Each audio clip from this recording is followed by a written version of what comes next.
Hosted by you/greedy_orchid_7723. My, 32M, marriage with my wife, Mary, 31F, feels like it's unraveling at the seams. I have so much anger, disgust, and resentment inside me that everyday living feels impossible. I want to scream all the time, and it feels like I'll never be my carefree self again. This is long, so if you can be bothered to read it, buckle in. My best friend, Ben, was my closest companion. We met when we were 5 and were inseparable since then. We were there for each other during all of life's big moments and turns. His place became my second home when my parents went through their explosive divorce when I was 11. I was there for him and mourned with him when his younger sister passed away from cancer when we were 15 and she was only 10. You name it, we worked through it. He was the only one who didn't freak out when I decided to drop out of college to pursue a trade. There was never a moment when either of us worried about the other's reaction or what they'd say or think. Ben was the type of guy who could make anyone feel better, regardless of the situation. He always knew what to say and what you needed, even if you didn't agree at the time. He's the best person I've ever had the privilege of meeting, and the world was a better place with him in it. I unfortunately know I have to put this in here. No, Ben and I were never in love with each other like that. We were really close best friends/brothers. Ben met his wife, Sally, in his junior year of college, and I knew Sally was going to be the greatest love of his life. She was so open, warm, and adventurous. Like Ben, she had a smile that lit up the whole room and effortlessly made everyone feel like her best friend. Everyone, including myself, looked at them as that perfect couple everyone knows. They got married 2 years into dating. Ben always told me how excited he was to love, hold, and protect her forever, and all the ways he wanted to make her happy. He showed his love for her every day in his words and actions. I was so happy for him because I thought she did the same. I helped her plan his surprise 30th birthday party, where he was reduced to tears upon seeing that she had spent hours making him a Mario Kart Rainbow Road themed cake. They talked about children, holidays, rescuing animals, and growing their own fruits and vegetables. Sally quickly became a sister to me and became very close friends with Mary. The four of us went on countless holidays, helped each other through life's challenges, went on at least one double date a fortnight, etc. About 5 months ago, I woke up to 5 missed calls from Ben between the hours of 11 p.m. to 2 a.m. the night before, and I just had a feeling something really bad had happened. I called out of work and drove straight to his place. Sally had been cheating on Ben pretty much their entire relationship. When I confronted her and asked how she could do such a thing, and why she got married in the first place if she was going to cheat the entire time, she broke down and told me it was more like living a double life. Sally is a lesbian. She'd known since she was a teenager but never felt like she could come out because of her conservative family. She met Ben and fell in love with him, counting on her feelings for women to somehow go away. She said she genuinely loved him as a person and life partner, but that secret part of her only grew stronger and louder over the years. She casually dated and hooked up with women, telling Ben she was hanging out with friends from her girls group. He only found out the night he'd called me because one of the women Sally was seeing wanted to take their relationship further and freaked out when Sally broke up with her instead. This woman showed up at their house late at night and told Ben everything. Ben was absolutely shattered. He gave everything to Sally and loved her wholeheartedly, but it wasn't even with the real her. She claimed to love him, but I can't help but think she was using him. She lied to everyone, letting us think she loved and adored Ben as much as he loved her, just so she could have her cake and eat it too. I was quick to tell Ben he deserved better, but Sally apparently begged on her hands and knees. She told him she really did love him and was willing to do anything to make it better. She promised never to talk to any women ever again, suggested they could move somewhere new and start fresh, all that bullcrap. Ben fell into a deep depression because he realized he never knew the real Sally, but he did really love her. He agonized over what to do until he got hit by a drunk driver while out on a late night walk 2 months ago. I won't go into how it felt to lose him, I'm sure you can all imagine. It was made worse by having that fraud crying at his funeral, crying like he really was the love of her life and she was the perfect wife. It was the first time in my life I ever wanted to hit someone. I couldn't believe the audacity she had to show her face around Ben's loved ones, especially the ones who knew the truth. Mary knows how I feel about Sally, and I thought she understood that Sally is trash to us. I know I can't dictate who a person should or can be friends with, but if I had a mutual friend with Mary who shattered her as much as Sally did to me, I'd cut them off without question. I can't be friends with someone who hurts my loved ones like that. About 2 weeks ago, I came home from a work trip early and found Mary consoling Sally in our living room. I lost my crap.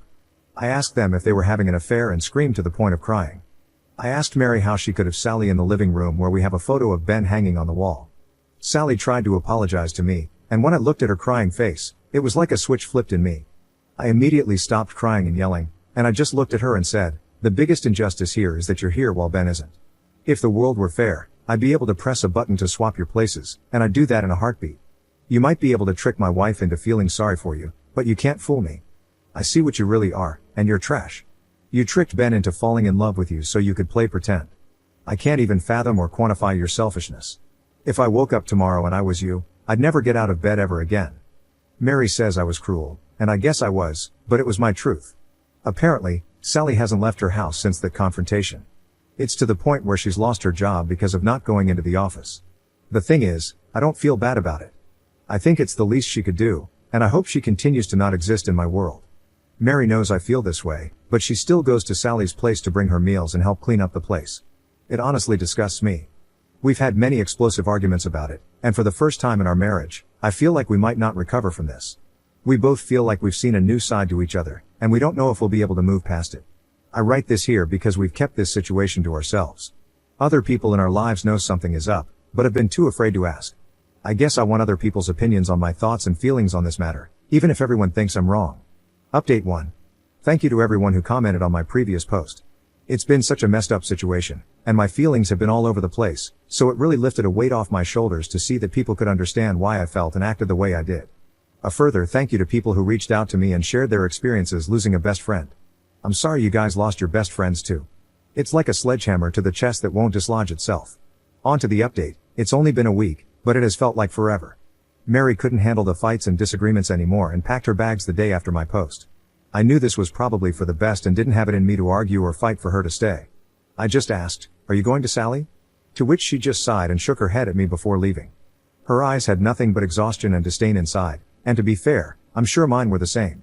The town I live in isn't that big, so I've had a few friends reach out to me to say they saw Mary at Sally's place or that the two were seen grocery shopping together. I wake up every day to an empty house, knowing Mary is at Sally's. Looking after her, asking if she's okay, cooking her meals, cleaning her house. She hasn't called or texted me at all, other than to answer my call last night with, "I'm not going to talk to you until you apologize to Sally," and hanging up when I tried to explain myself. I know I'd be lying if I said I felt bad for what I said to Sally at all. There's no point in hollow apologies, and I especially don't think there's a point if there's nothing left to fix in my marriage. Mary has made it clear where her loyalties and priorities lie. I just don't understand how she can go from holding me while I cried in her arms to choosing Sally over me and ignoring me. My therapist is advising me to let myself just feel my feelings and process them before making any big life choices, and she's probably right, but I've lost all respect for Mary. I never would have thought she'd betray me this way.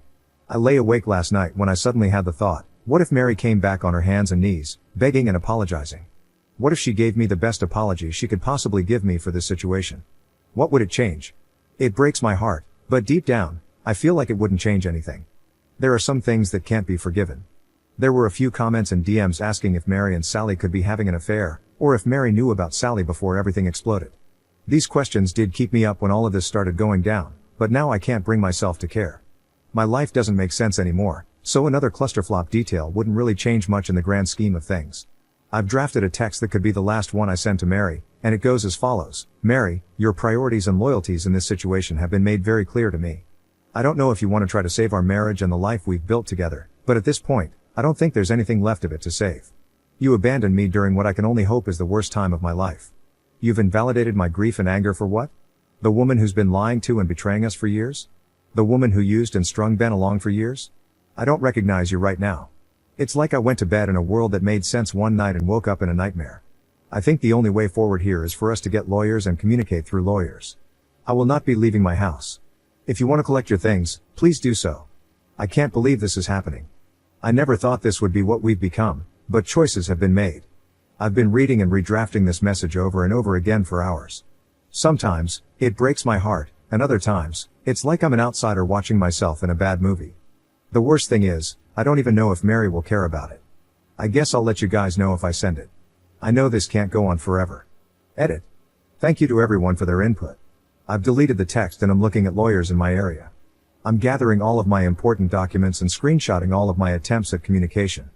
I've had a few people ask in comments and DMs about what I said to Mary in our arguments that made her leave. I didn't put that in here originally because we were honestly just going in circles again and again. It was nothing short of exhausting. Mary kept insisting that Sally is still one of her closest friends and that she's not going to abandon her because she made a mistake. To which I'd remind her that her mistake was making the choice again and again to lie to Ben and everyone around her, robbing Ben of the chance to find someone who would truly love him the way he deserved, while sleeping with and dating women while they were married. I can't imagine how scary it must be to hide such a big part of yourself, but not everything can or should be forgiven. She could have been honest early on, and she would have had a group of friends who'd have her back and support her however they could, but instead, she chose to string Ben along. If Ben had passed away thinking he had the perfect marriage he thought he had, things would be different, but he didn't. He went into the next life feeling lost and in pain as a direct result of Sally. Mary thinks and claims I'm a callous F, and I think she should have higher moral standards for her friends.